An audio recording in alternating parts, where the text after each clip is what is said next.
서로 축복하겠습니다. 주님의 십자가를 바짝 따라갑시다. 한 번 더 축복할까요? 하나님은 전능하신 하나님입니다. 할렐루야. 오늘은 제22차 특세의 9번째 시간입니다. 오늘은 우리는 언약의 백성입니다 라는 제목으로 하나님의 말씀을 전하도록 하겠습니다. 오늘 우리에게 주신 말씀, 구약성경 곳곳에서 이렇게 확인할 수 있는 하나님의 언약이 명시되어 있는 말씀입니다. 본문 38절 먼저 함께 봉독해 볼까요? 그들은 내 백성이 되겠고 나는 그들의 하나님이 될 것이며. 아멘. 할렐루야. 사랑하는 새벽용사 여러분, 이게 뭐다? 이것이 하나님의 언약이다. 이 언약의 핵심 어렵지 않습니다. 하나님은 기꺼이 우리의 하나님이 되어주시겠다 말씀하는 거고요. 우리는 하나님의 백성이 되겠다, 이런 말씀입니다. 여기서 제가 주목하는 건 무엇의라고 하는 이 소유격의 표현입니다. 이걸 이제 우리말 문법에서 찾아보면 세 가지로 정의가 되어 있어요. 첫째, 앞체언이 관용어 구실을 하게 하며 뒷체언이 나타내는 대상이 앞체언에 소유되거나 소속됨을 나타내는 격조사, 이렇게 되어 있고요. 두 번째, 앞체언이 관용어 구실을 하게 하면 똑같고요. 앞체언이 뒷체언이 나타내는 행동이나 이 작용의 주체임을 나타내는 격조사. 마지막 세 번째, 앞체언이 관용어 구실을 하게 하며 앞체언이 뒷체언이 나타내는 대상을 만들거나 이룬 형성자임을 나타내는 격조사, 이렇게 돼 있어요. 사전은 그냥 읽어드리니까 난해하죠. 자, 그래도 여기에 제가 중요시하는 이 소유격의 의미가 다 들어 있습니다. 쉽게 풀어볼게요. 1번은 이런 거예요. 뒤에 나오는 단어가 앞에 나오는 단어에 소유나 소속되는 것을 말한다, 이런 말입니다. 두 번째는 앞에 나오는 단어가 뒤에 나오는 단어가 하는 행동이나 또 작용의 이 주인인 것을 의미한다, 이런 의미가 되는 거고요. 세 번째는 앞에 있는 단어가 뒤에 나오는 단어를 만들거나 이룬 존재라는 걸 나타낸다, 이런 말이 되는 겁니다. 이걸 하나님께서 표현하기를 내 백성, 나의 백성, 이렇게 말씀하는 것에 그대로 적용해 보죠. 1번 정의에 따르면 뒤에 나오는 백성이라고 일컬어지는 당시에는 누구예요? 이스라엘 백성들. 오늘날에는 우리죠. 우리가 하나님의 소유다, 하나님에게 소속된 존재다, 이런 말이 되는 겁니다. 2번 정의에 따르면 앞에 나오는 하나님이 뒤에 나오는 백성, 이스라엘 백성과 오늘날의 우리가 나타내는 모든 행동이나 작용의 주인이시다, 이런 말이 되는 거예요. 세 번째 정의에 따르면 앞에 나오는 하나님이 뒤에 나오는 백성, 이스라엘 백성과 오늘날의 우리를 어떻게 하셨다고요? 만들거나 이룬 분이시다, 이런 말이 되는 겁니다. 이것이 뭐뭐의라고 하는 이 소유격의 의미예요. 자, 어떻습니까? 사전적인 정의 하나하나가 그야말로 묵상할수록 은혜가 됩니다. 더군다나 그게 단지 이스라엘 백성들만이 아니라 오늘을 사는 우리라고 하니, 나라고 하니 이건 은혜 중에 은혜인 줄 믿습니다. 자, 이렇게 하나님이 믿는 자들을 자기 백성으로 삼아주시고 나는 너희들이 하나님이 될 것이다, 이렇게 약속하시는 거, 그게 성경에서 말씀하는 언약이라는 거예요. 자, 여러분은 어떤지 모르겠는데요, 저는 여기까지 말씀드린 것만으로도 그야말로 황송하기 짝이 없습니다. 도대체 내가 뭐라고, 나같이 못나고 부족한 사람이 뭔데 하나님이 이렇게 어마어마한 약속을 해주시는 걸까, 되묻지 않을 수 없습니다. 그런데요, 성경에서 언약을 찾아보면 제가 이렇게 생각하는 것으로는 부족해도 한참 부족한, 아니 세상 그 어떤 것으로도 말할 수 없는 하나님의 은혜가 이 언약이라고 하는 단어 속에 들어있다는 거 확실하게 깨닫게 됩니다. 자, 그래서 오늘은 그걸 찾아보기 위해 여러분을 구약성경 창세기 15장으로 모시고 가려고 합니다. 구약 17쪽 금방 찾을 수 있지요. 창세기 15장 펼쳐 놓으셔야 돼요.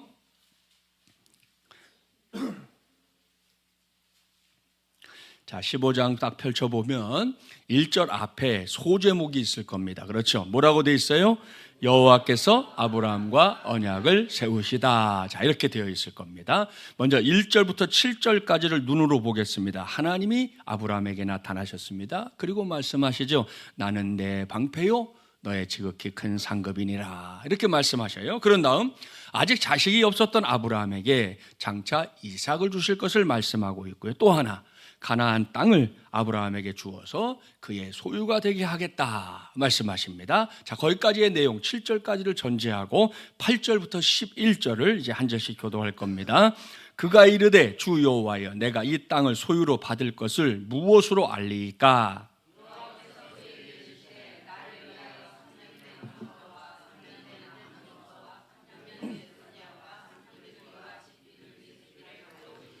아브라함이 그 모든 것을 가져다가 그 중간을 쪼개고 그 쪼갠 것을 마주 대하여 놓고 그 새는 쪼개지 아니하였으며. 아멘. 사랑하는 새벽용사 여러분, 이게 뭡니까? 자, 지금 읽은 말씀을 여러분 일단 나중에 보여드리긴 하겠지만 머릿속으로 여러분이 그림을 이렇게 그려보셔야 돼요. 자, 이게 뭐냐? 이게 아브라함의 시대, 이 구약 시대에 지금 전쟁이 일고 있는 그 근동 지역에서 쌍방 간의 계약서를 작성하는 방법이에요. 오늘날에도 뭔가를 계약하려고 할 때 먼저 하는 거, 제일 먼저 하는 게 계약서 작성이라는 거 뭐 다 아시잖아요. 하다못해 집을 사든 뭐 월세를 가든 전세를 가든 또 물건을 사든 뭐라든지 계약서를 쓰잖아요. 그리고 그때 작성된 계약서는 두고두고 잘 보관해야 합니다. 그러다가 혹이라도 문제가 생기면 어떻게 합니까? 이전에 작성했던 계약서를 상대방에게 내미는 거죠. 계약한 대로 모든 게 진행되고 있는지 아닌지 살피기 위해서고요. 자, 문제가 있다면 계약서에 명시된 것들을 토대로 나의 권리를 주장하면 되는 겁니다. 자, 그런데 아브라함의 시대에는 이런 계약서를 오늘날처럼 문서로 작성한 게 아니죠. 방금 성경을 읽어봤는데요, 하나님은 당시에 사람들이 했던 이 계약서 작성 방식 그대로 아브라함에게 말씀하신 겁니다. 거기에 등장하는 게 동물인데요, 일반적인 계약이 이루어질 때 이게 소든 뭐 염소든 한 마리만 준비하면 됐습니다. 그러면 하나님은 아브라함에게 그렇게 한 마리만 갖고 와라 그래도 되는데, 오늘 말씀 보니까 3년 된 암소, 염소, 순양을 준비해라 그러셨고요. 거기에 더해서 산비둘기 그리고 집비둘기 새끼까지 가져오라 말씀하고 있습니다. 이게 무슨 말인가? 이때만 해도 모세 시대에 제사 제도가 있었어요, 없었어요? 아직은 없어요. 그렇죠? 정해지지 않은 거죠. 그걸 전제해 보면 이걸 이제 훗날 제사 제도와 연결해 볼 수 있는데, 그러면 이건 하나님이 제물이 될 수 있는 모든 걸 제물로 준비해라, 이렇게 명령하신 것과 같은 것이로구나 알 수 있습니다. 자, 그렇다면 이건 무슨 의미냐? 이건 하나님이 아브라함의 인생 전체를 걸고 계약하자. 내가 지금 너한테 가나안 땅을 줄 걸 약속할 건데 그 약속하는 거에 있어서 너도 너의 인생 전체를 걸고 나와 함께 계약하자, 이렇게 말씀하신 것으로 이해하면 좋겠습니다. 자, 그런 의미로 준비된 동물들을 어떻게 했는지 방금 읽어보셨죠? 작은 새는 그냥 있는 그대로 죽이기만 했고요. 나머지는 좀 잔인해 보이지만 다 이렇게 둘로 쪽 쪼갰습니다. 이게 말로만 부족하는 게 좀 설명하는 게 부족하기 때문에 그림을 준비했으니까 한번 보겠습니다. 새벽부터 좀 거시기 하긴 한데요.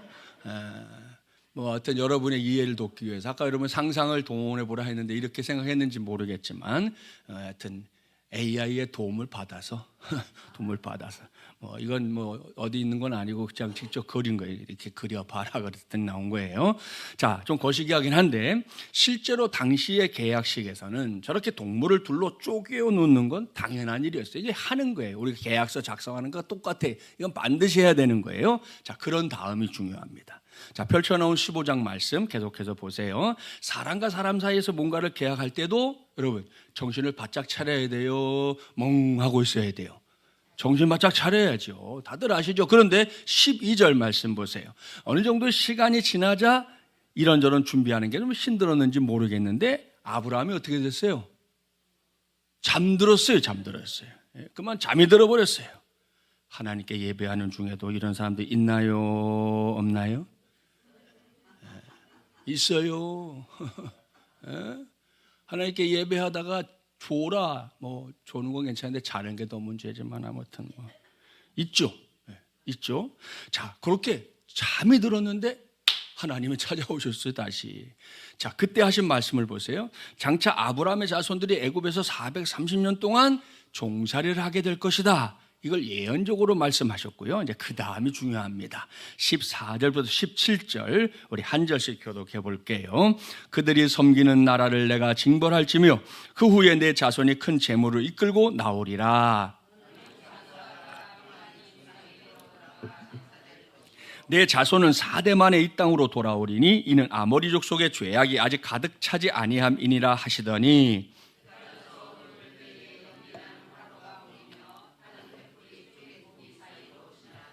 아멘. 자, 이 말씀이 뭔지 아시죠? 하나님께서 아브라함에게 마치 손가락을 걸고 약속하듯 약속하는 겁니다. 내가 너의 자자손손을 지켜주겠다.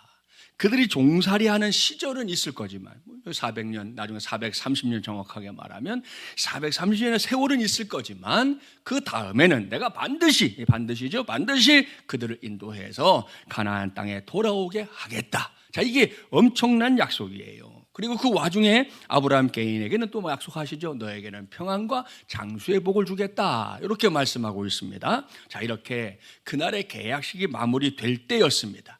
하나님이 직접 행하신 일이 오늘 읽었던 이 성경에 나옵니다. 그게 뭔지 자, 앞에 화면을 다시 보셔야 돼요. 자, 17절 말씀을 보니까 연기 나가는 화로가 보였고요. 거기서 화를 타는 횃불이 나타났습니다. 짠, 나타났죠. 요 다음이 중요해요. 그래서 이걸 보자고 하는 거예요. 자, 저 횃불이 이제 어떻게 되는지 관심을 가지고 보도록 하겠습니다. 시작. 예, 잘 보셨죠? 잘 보셨죠? 여러분, 방금 횃불이 한 게 뭐예요? 앞서 아브라함이 하나님의 말씀에 따라 준비해 놓은 계약서가 저 장면이다 그랬는데요. 그 계약서 사이를 어떻게 한 거예요? 쪼개진 동물 사이를 정확하게 지나가신 겁니다. 이게 뭔가? 계약서의 마지막 피날레, 우리로 말하면 도장 꾹 찍는 순간인 거예요. 그렇습니다. 당시의 계약은 반드시 쌍방간에 쪼개놓은 동물들 사이를 한 번씩 오가는 거예요. A라는 사람이 먼저 금방 횃불이 지나간 것처럼 가운데를 오가고, 그 다음에 B라는 사람이 또 가운데를 오가는 거예요. 그래야지만 계약이 끝나는 거예요. 저렇게 벌려놨다고 계약이 끝나는 게 아니고, 자, 우리 이거 약속입니다. 이걸 지켜야 됩니다. 자, 나도 지키고 당신도 지켜야 됩니다. 자, 그 약속의 표시로 우리가 이 사이를 지나갑니다. A 왔다 갔다, B 왔다 갔다 이렇게 하고서 계약이 끝나는 거란 말입니다. 만일 자, 요 시간에 내가 마음이 확 변했다. 그래서 난 쪼개놓은 동물 사이를 지나가지 않겠다. 그러면 그걸로 계약은 파기되는 거고요. 이렇게 진지하게 계약식을 마치고 나서 어느 쪽이든 계약한 대로 하지 않으면 어떻게 되는지 아십니까? 계약을 어긴 쪽이 동물들이 저렇게 쪼개진 것처럼 쪼개짐을 당해도 할 말 없다. 당신이 약속 안 지켰으니까 응당 거기에 상응하는 대가를 치러야 된다. 이렇게 되는 거예요. 그러니 계약 참으로 신중하게 해야 할 계약이라는 거 알 수 있지요. 오늘날도 계약서 작성했다가 문제되면 그게 중요하게 작용하면 저 때는 목숨 걸고 하는 계약이에요. 내가 안 지켜? 그럼 너 이렇게 되는 거 동의해? 오케이. 서로 왔다 갔다. 그래야 계약서가 끝나는 거란 말입니다. 자, 그런데 이날 하나님과 아브라함 사이에서 맺어진 계약에는 좀 이상한, 아니 당시로 보면 말도 안 되는 일이 한 가지 발생합니다. 그게 뭔가? 조금 전에 말씀드렸는데요. 계약서를 쓸 때 반드시 해야 하는 거, 계약을 맺는 쌍방이 다 쪼개진 동물 사이를 지나가야 한다는 거다 그랬죠. 자, 그게 만약 우리 중 누구라도 이 계약을 어기면 이 짐승들처럼 쪼개져서 죽음을 면치 못할 것이다. 이걸 확인하는 것이기 때문이다 말씀드렸잖아요. 자, 그런데 그런 눈으로 지금 여러분 펼쳐놓은 성경을 보세요. 하나님은 지금 보여드린 대로 쪼개진 동물 사이를 분명하게 쓱 지나가셨어요. 자, 그렇다면 아브라함은요? 안 지나갔습니다. 그죠? 안 지나갔어요. 그러면 이건 당시의 관습으로 볼 때 안 되는 일이 일어난 거고요. 이건 당연히 깨뜨려야 할 계약입니다. 무산돼야 돼요. 한 사람은 안 하겠다는데 파기돼야 되는 거죠. 자, 그렇다면 하나님의 아브라함이 안 지나가서 이 계약을 깨뜨렸습니까? 아닙니다. 자, 그렇다면 이건 도대체 어떻게 이해해야 하는가? 이제부터 잘 들으셔야 돼요.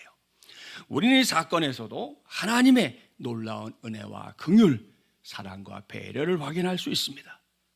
먼저 하나님은 우리가 죄인임을 아십니다. 아브라함도 마찬가지. 하나님의 아브라함과 계약, 이게 언약인데요. 언약을 맺고 있긴 하지만 아브라함이 하나님과 맺은 언약을 몽땅 다 지킬 만한 사람입니까? 그렇지 않아요. 그런데 그런 아브라함이 당시의 관습에 따라 하나님과 언약을 맺으면서 쪼개진 동물 사이를 지나간다? 그러면 그걸 못 지켰을 때는 어떻게 해야 되는 거예요? 그 동물들처럼 사지가 찢겨서 죽어야 합니다. 그 이상도 그 이하도 없습니다. 여러분, 그래서 하나님이 아브라함을 이 계약의 현장에서 그 사이를 지나가지 못하게 하신 거예요. 여기서 우리는 하나님의 음성을 꼭 들어야 합니다. 아브라함아, 내가 나와의 언약을 어기더라도 내가 책임을 지고 나는 이 언약을 반드시 지킬 것이다. 너는 내게 이 언약을 지키지 못할 때가 있을 거지만 나는 너에게 이 언약을 반드시 이룰 것이다. 여러분, 이게 하나님의 음성이에요. 그걸 신약시대의 눈으로 볼까요? 그러면 더 확실하게 이해가 됩니다. 신약 성경에서 그것도 철저하게 예수 그리스도의 십자가와 부활의 역사에 근거해서 하나님이 우리에게 허락하신 은혜가 있거든요. 자, 신약 성경 에베소 2장 1절부터 5절 자막에 나옵니다. 한번 교독해 봅시다. 그는 허물과 죄로 죽었던 너희를 살리셨도다.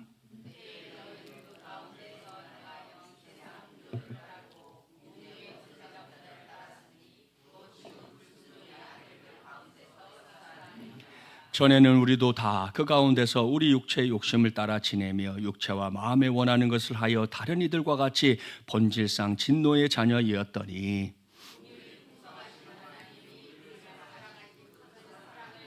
함께요 허물로 죽은 우리를 그리스도와 함께 살리셨고 너희는 은혜로 구원을 받은 것이라. 아멘. 할렐루야. 자, 이 말씀 우리가 하나님의 뜻대로 잘 살았다는 건가요? 아닙니다. 그걸 생각하면서 아브라함이 맺었던 그 언약을 떠올려 보십시오. 그때 우리가 하나님과 쌍방으로 쪼개진 동물 사이를 오갔다면, 그런 다음에 방금 교독했던 이 에베소서의 말씀처럼 우리가 그 뒤에 살았다면 우리는 어떻게 되는 겁니까? 그랬다면 우리는 다 죽은 목숨이에요. 둘로 쪼개져서 처참하게 죽을 목숨 말입니다. 그래서 하나님은 지금도 우리와 언약을 맺으시되 쪼개진 동물 사이를 오가는 건 오롯이 하나님만 하고 있는 겁니다. 왜? 우리를 너무나 잘 아시기 때문이죠. 무슨 말씀인지 알 겁니다. 아직 우리가 이제 3월 다 보내지 않았는데요, 신년새에 시작하면서 이런저런 결심도 참 많이 했건만 작심이 3일에 그쳐버린 거, 여러분 그러는 게 우리라는 거 하나님은 너무나 잘 아십니다. 지금 우리 교회가 제22차 특세를 이어가고 있는데요, 이 자리가 마땅히 쭉 이어서 나오기를 심사하는 자리라는 거 다들 아시죠? 물론 쉽지 않아요. 그리고 개인적으로나 가정적으로 사정 있는 사람들도 있어요. 그런 걸 다 고려한다 해도 마땅히 기도해야 할 때 기도하지 않는 성도, 아예 기도해서 자기를 열애로 하는 성도가 있다는 거, 여러분 하나님이 다 아십니다. 우리가 믿음으로 살겠다고 때로는 주먹 불끈 쥐어보고 세상 앞에 나설 때 있지만 그저 조금 가다가 불쑥 주저앉아 버린다.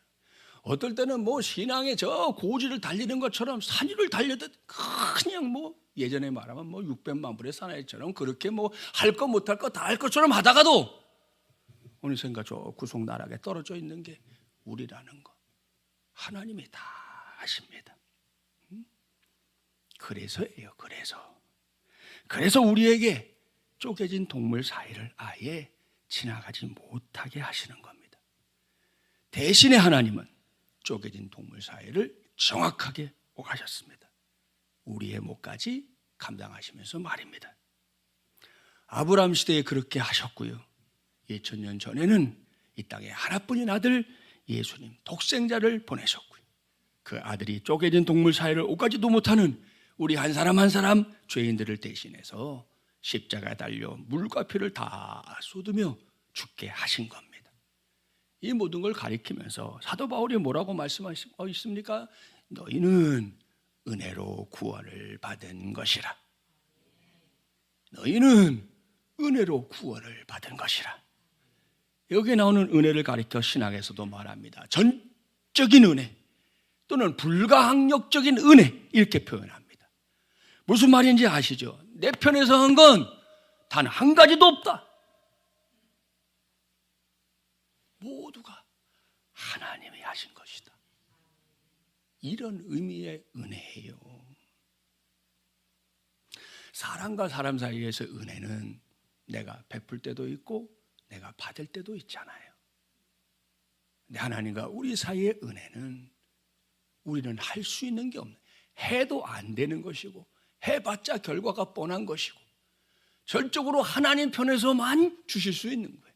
그래서 전적인 은혜, 그래서 불가항력적인 은혜. 수천 년 동안 기독교가 하나님의 은혜를 그렇게 표현해 온 겁니다. 자, 여기까지 오늘의 주제가 다른 게 아닌 언약이었기 때문에 성경 전체를 관통하면서 한번 설명을 드렸는데요. 이제 다시 본문으로 돌아갑니다. 이제는 하나님이 선포하시는 말씀, 나는 너희의 하나님, 너희는 나의 백성. 이 말씀이 뭔지 모르는 사람 적어도 이 자리에는 없을 거라 생각합니다. 이게 뭐다? 이게 언약이다. 언약. 그 언약을 선포한 다음에 하나님의 하시는 말씀을 보려고 합니다. 본문 돌아가서요, 39절부터 41절 한 절씩 교독할게요. 내가 그들에게 한 마음과 한 길을 주어 자기들과 자기 후손의 복을 위하여 항상 나를 경외하게 하고,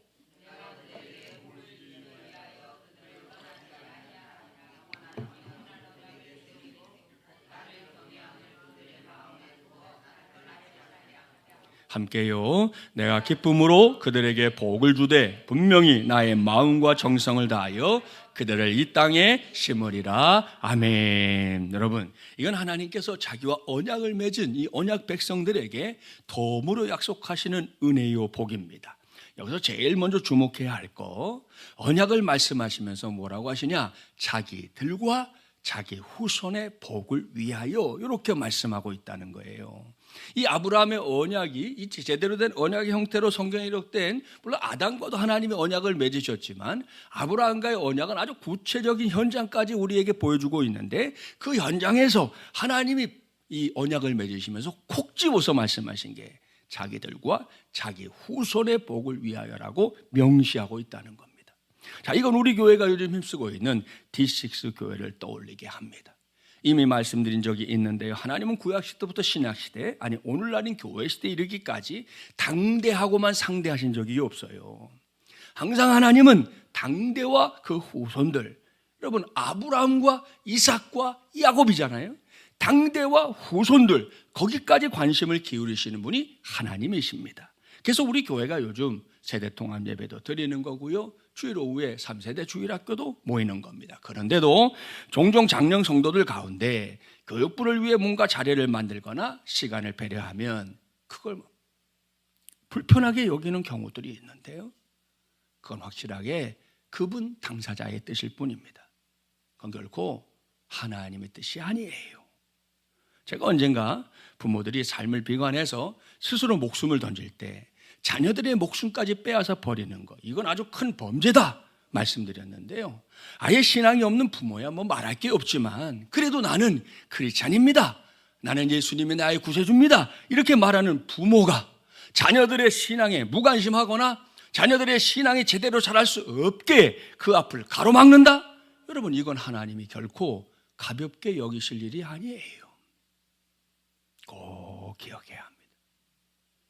무슨 말씀인지 아시죠? 하나님 앞에서 우리의 자녀손들이 주체적인 의식을 가지고 신앙을 세워가게 해야 한다, 이겁니다. 이건 그 누구도 방해하면 안 됩니다. 내 입맛대로, 내 신앙 스타일대로 아닙니다.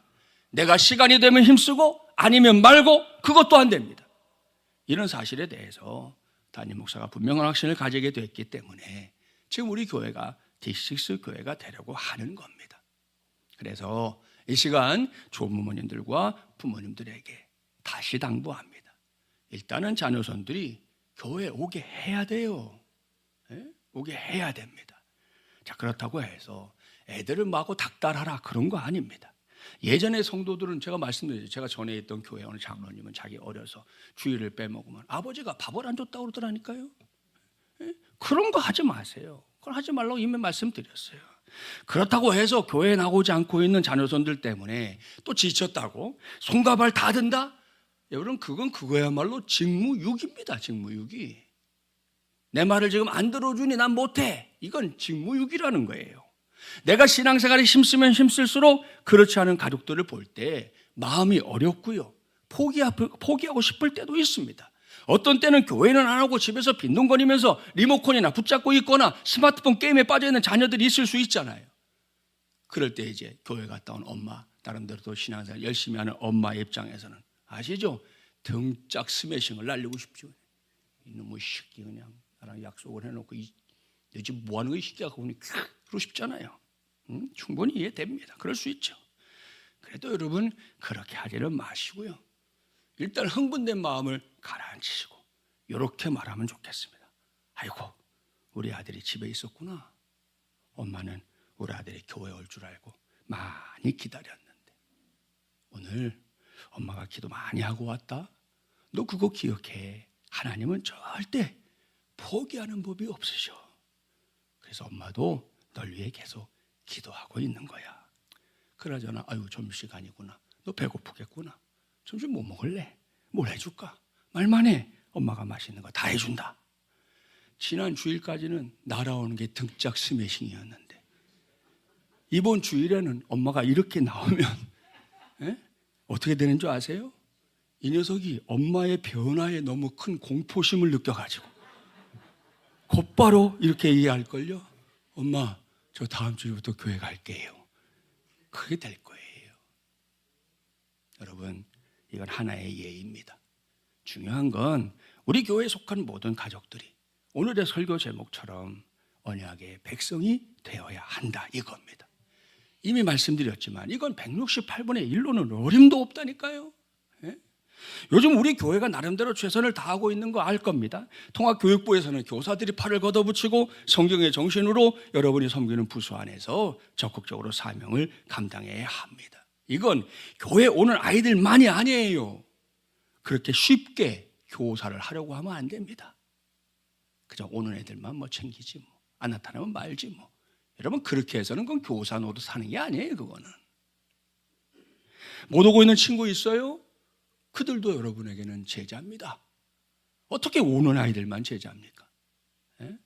이번 주에 안 보이면 궁금해야지. 이번 주에 안 나타났으면 걱정해야지. 전화라도 한번 해야지. 가능하다면 만나기라도 해야지. 그게 교사지.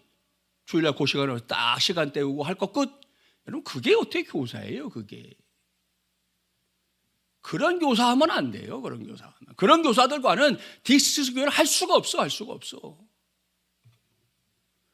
내게 맡겨주셨으면 그 한 친구의 영혼을 위해서 기도하는 건 말할 것도 없고요. 거기에 내가 쏟아붓는 에너지가 있어야지. 그냥 그 시간만 잠깐 그리고 끝 싹 잊었다가 또 다음 주 되면 아이고 내가 교사지. 그건 교사가 아니에요. 조부모님과 부모님들의 목이 있다는 것도 많다는 것도 아시죠? 가정에서 가정 예배를 비롯해서 신앙의 대물림을 위해 해야 할 것 마땅히 해야 합니다. 이 핑계 저 핑계로 그것도 안 하면서 내 자녀손들이 믿음의 사람으로 자라기를 바란다? 죄송하지만 그건 이룰 수 없는 욕심 중에 욕심입니다. 이렇게 교회와 가정과 교회가 서로 연대해서 사명을 감당할 때 우리는 우리 안에서 언약 백성의 가문을 복되게 이어가게 될 줄 믿습니다. 주일에도 우리 어린아이들 가진 부모님들에게 제가 다시 이제 한번 당부할 거지만 아이들 데리고 예배하기를 힘써 보셔야 돼요. 눈치 보지 말고 우선 이 아이가 예배자로 잘 예배할 수 있도록. 내 아이가 막 돌아다니는데 그렇게 놔두라는 게 아니거든요. 어찌됐든 앉혀놓고 그러고 예배를 해야 되는 거지. 애는 막 돌아다니고 엄마는 아빠는 따로 예배 그러면 안 되잖아요. 같이 앉혀놓고 그 아이들도 예배할 수 있도록. 안 되면 하여튼 한 번씩 타일러 가면서 아니면 아예 집에서 올 때 그냥 한 번 가르쳐서라도 또 안 돼요? 그 다음 주 이번 주도 안 돼서 그 다음 주 쥐가 이기나 내가 이기나 하나님 뭐 해주실 거 믿고 우리 그거 해야 되는 거예요. 그거 그래야 그게 진짜 우리가 세대통합 예배를 드리는 거지. 그런 거 없이 할 것 같으면 그냥 부서 예배 드리지 뭐하러 같이 하겠어요. 그러려고 하는 겁니다. 기억해 주시고요. 이어지는 말씀도 보세요. 하나님은 언약 백성들에게 복을 주기 위해 그들을 떠나지 않겠다 확실하게 약속하고 있습니다. 그뿐이 아닙니다. 하나님을 경외하는 신앙을 언약 백성들에게 허락하셔서 우리가 하나님을 떠나지도 않게 하겠다 말씀하고 있습니다. 게다가 하나님은 이 모든 복을 억지로가 아니고 기쁨으로 주시겠다 하셨고요. 언약 백성들을 약속의 땅에 심겠다 이렇게까지 말씀하고 있습니다. 오늘은 이러한 언약 백성의 복이 예레미야 시절에 이스라엘 백성들만이 아닌 오늘도 새벽을 깨운 저와 여러분 우리 모두의 복이 되기를 주님의 이름으로 축복합니다. 말씀을 마무리합니다. 오늘 저는 우리는 언약 백성입니다 라는 제목으로 하나님의 말씀을 전했습니다. 하나님이 우리와 맺으신 언약 그게 도대체 뭔지 오늘 이제 정확히 아셨죠? 저도 언약을 가지고 이렇게 설교하기는 처음인 것 같아요. 제가 지금까지 목회하면서 나름대로 더 관심을 가져야 되니까 보이는 게 있어서 오늘 전해드린 거예요. 나는 너희의 하나님이요 너희는 나의 백성이니라 이겁니다. 이걸 그저 입에 발린 고백으로 삼으면 안 됩니다. 이걸 내게 주신 언약으로 우리에게 주신 언약으로 꼭 받기를 주님의 이름으로 축복합니다. 그리고 하나님과 나 사이의 그 언약 우리 시대에는 예수 그리스도의 십자가 부활을 통해 우리 모두에게 주어졌다는 거 명심하십시오. 이건 분명하게 우리 모두입니다. 이건 이 자리에 있는 우리만이 아니라는 거죠. 우리의 자녀손들까지 다 포함하는 거예요. 그 놀랍고 위대한 복을 나는 물론이고요 우리의 자자손손에게까지 대물림하고 대물림하는 우리 모두가 되기를 주님의 이름으로 간절히 축원합니다.